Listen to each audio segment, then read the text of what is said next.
எல்லாருக்கும் நமஸ்காரம். நேத்தியோட வீடியோல நம்ம ஆழ்வார்கள்னா யாரு, அவ நம்மளோட சம்பிரதாயத்துக்கு என்ன பண்ணிருக்கா அப்படிங்கறத பார்த்தோம் இல்லையா.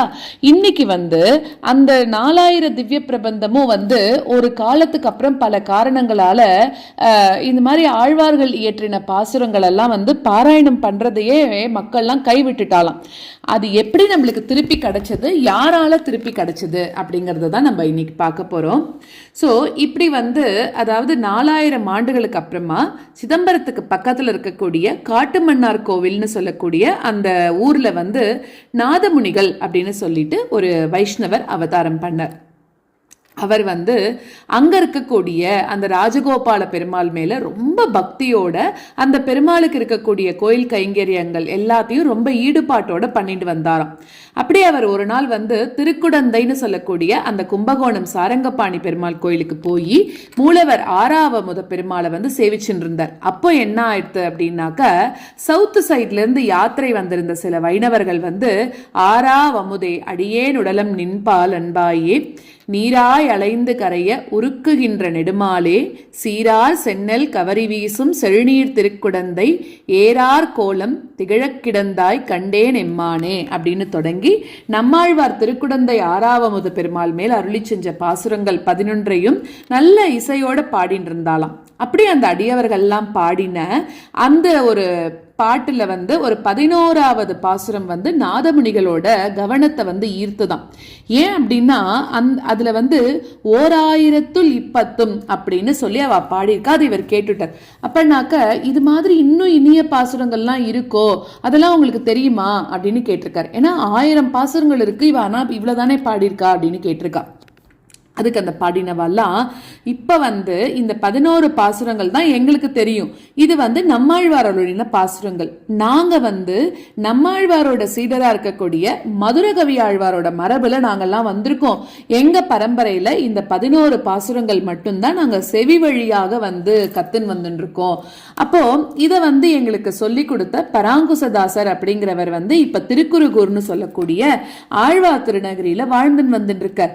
அவளை நீங்க போய் கேட்டீங்களானாக்க உங்களோட சந்தேகம் தீரும் அப்படின்னு சொல்லிட்டாலாம். அப்போ நாதமுனிகளும் 1000 பாசுரங்களையும் தெரிஞ்சுக்கணும் அப்படிங்கிற ஆர்வத்தோட ஆழ்வார் திருநகரிக்கு போய் அந்த பராங்குசதாசரை போய் சந்திக்கிறார்.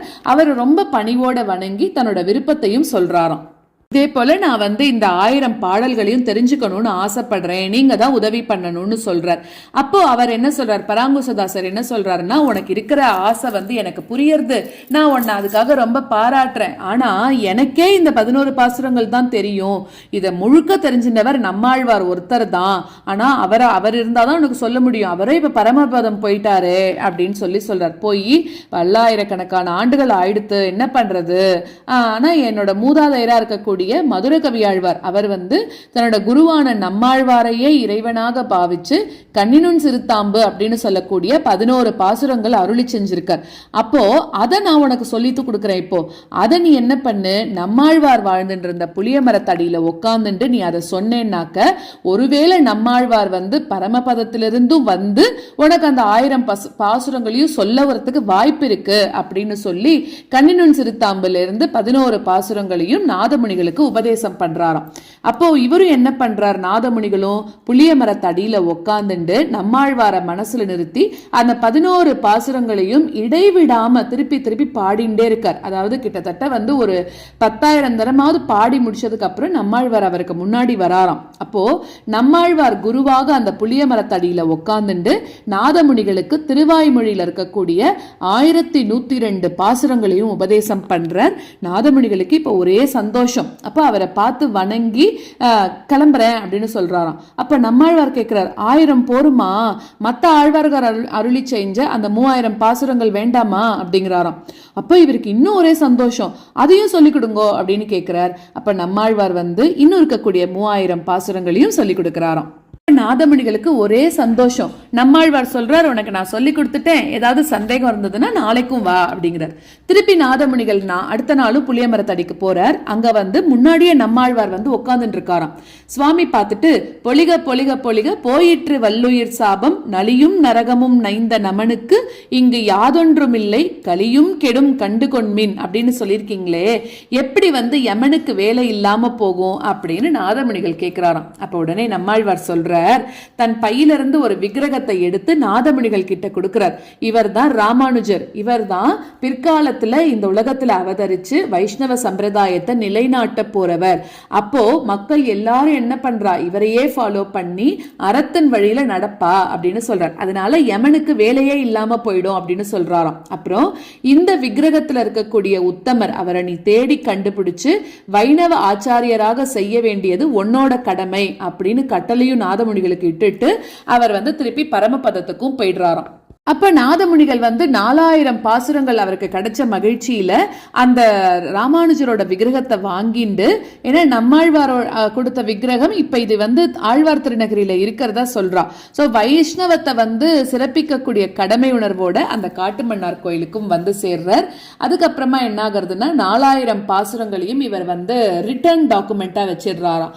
அதுக்கு 4000 திவ்ய பிரபந்தம் அப்படின்னு பேர் சொல்றாரு. ஏன்னா எங்கெங்கயோ இருந்தது எல்லாத்தையும் ஒன்னா திரட்டி அவர் எழுதியிருக்கார். 1000, 2000, 3000, 4000 அப்படின்னு சொல்லி. சோ 1000 பெரியாழ்வார் திருப்பல்லாண்டு 12 பாசுரங்கள் பாடியிருக்கார். அப்புறம் பெரியாழ்வார் திருமொழி 461 பாசுரங்கள். அப்புறம் ஆண்டாள் திருப்பாவை 30 பாசுரங்கள், நாச்சியார் திருமொழி 143 பாசுரங்கள், குலசேகர ஆழ்வார் பெருமாள் திருமொழியின் 105 பாசுரங்கள் பாடியிருக்கார். திருமழிசை ஆழ்வார் திருச்சந்த விருத்தம் 120 பாசுரங்கள் பாடியிருக்கார். தொண்டரடிப்பொடி ஆழ்வார் திருமாலைன்னு சொல்லிட்டு 45 பாசுரங்கள், அப்புறம் திருப்பள்ளி எழுச்சின்னு சொல்லிட்டு 10 பாசுரங்கள், திருப்பான ஆழ்வார் அமலநாதிபிரான் 10 பாசுரங்கள், மதுரகவி ஆழ்வார் கண்ணினுன் சிறுத்தாம்பல 11 பாசுரங்கள். இது 1000 சொல்றோம். இது மொத்தம் 1000 947 பாசுரங்கள் 947 இருக்கு. 2000 எடுத்துட்டோம்னா திருமங்கை ஆழ்வார் பெரிய திருமொழி, திருக்குறுந்தாண்டகம், திருநெடுந்தாண்டகம்னு சொல்லிட்டு 1134 பாசுரங்கள் பாடியிருக்கார்.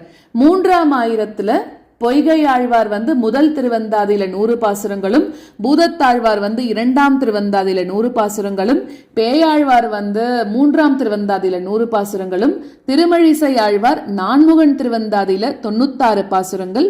திருப்பி நம்மாழ்வார் எடுத்தோம்னா திருவிருத்தம், திருவாசிரியம், பெரிய திருவந்தாதி அப்படின்னு சொல்லிட்டு 100, 7, 87 முறையே பாசுரங்கள் கொடுத்திருக்கார்.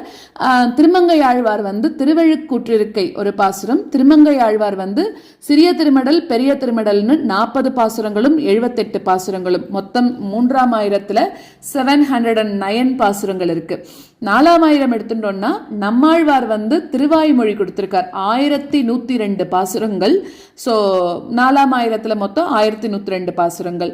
சோ இப்படி 3892 பாசுரங்கள். இப்படி நாதமுனிகள் தொகுத்த அந்த 4000 திவ்ய பிரபந்தம் தான் இப்ப நம்ம எல்லாரும் பாராயணம் பண்ணிட்டு இருக்கக்கூடிய 4000 திவ்ய பிரபந்தம் அப்படின்னு சொல்றோம். அதுக்கப்புறம் இப்ப 3000 ராமானுஜ நூற்றந்தாதி அதையும் சேர்த்திருக்கா. அதுல ஒரு 108 பாசுரங்கள். அதாவது இது ராமானுஜர் காலத்துக்கு அப்புறம் சேர்க்கப்பட்டது அப்படின்னு சொல்லலாம். ஸோ வழக்கத்தில் இல்லாமல் இருந்த இந்த 4000 திவ்ய பிரபந்தத்தை மீட்டு நம்மளுக்கு கொடுத்த அந்த நாதமுனிகள் வைஷ்ணவ குரு பரம்பரையோட முதல் ஆச்சாரியராக போற்றப்படுறார் அப்படிங்கிறது குறிப்பிடத்தக்கது. இந்த 4000 திவ்ய பிரபந்தத்தை தான் இன்னைக்கும் சில கோயில்கள்ல இசையோட பாடி இது பண்ணிட்டு இருக்கா, அபிநயம் பண்ணிட்டு இருக்கா. அதை தான் நம்ம அரையர் சேவை அப்படின்னு சொல்றோம். ஃபர்ஸ்ட் முதலாழ்வார்கள் தான் ஆரம்பிச்சா அப்படின்னு சொல்லப்படுறது.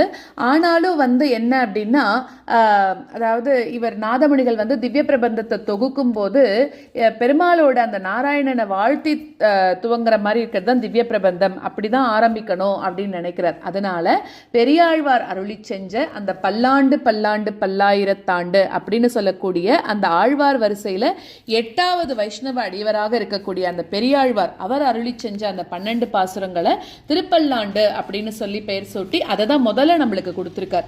ஸோ நம்மாழ்வார்கிட்ட இருந்து ஆழ்வார்கள் பாசுரங்கள் 4000த்தையும் கிடைக்கிறதுக்கு காரணமாக இருந்த அந்த மதுரகவி ஆழ்வார் அருளி செஞ்ச 11 பாசுரங்களுக்கும் முக்கியத்துவம் கொடுக்கணும் அப்படிங்கிறதுக்காக முதலாம் ஆயிரத்தோட கடைசியில கண்ணினுன் சிறுத்தாம்பு அப்படின்னு வச்சு அதை அங்க வச்சிருக்கார். ஸோ இதுதான் 4000 திவ்ய பிரபந்தம் தொகுக்கப்பட்ட ஒரு வரலாறாக நம்மளுக்கு தெரிஞ்சுக்கிறோம். ஸோ இப்படிப்பட்ட ரொம்ப பெருமை வாய்ந்த இந்த 4000 திவ்ய பிரபந்தத்தை ஆழ்வார்கள்லாம் ரொம்ப கஷ்டப்பட்டு இதை நம்மளுக்காக இது பண்ணி எல்லாருக்கும் ஈஸியா நம்ம பெருமாளை போய் பக்தி மார்க்கத்தில் அடையணும்னு ரொம்ப அயராது பாடுபட்டு நம்மளுக்கு கொடுத்துருக்கக்கூடியது தான் இந்த 4000 திவ்ய பிரபந்தம் அப்படிங்கிறது. ஸோ இது எப்பயோ அப்படி காணா போன மாதிரி நம்ம வரப்போற சந்ததிகளுக்கு அது காணாம போயிடுது அப்படின்னு சொல்லாம நம்ம அவள் வரைக்கும் அதை கொண்டு போகணும் அப்படிங்கிறது நம்ம எல்லாரும் எடுத்துக்கக்கூடிய முயற்சியாக இருக்கணும்.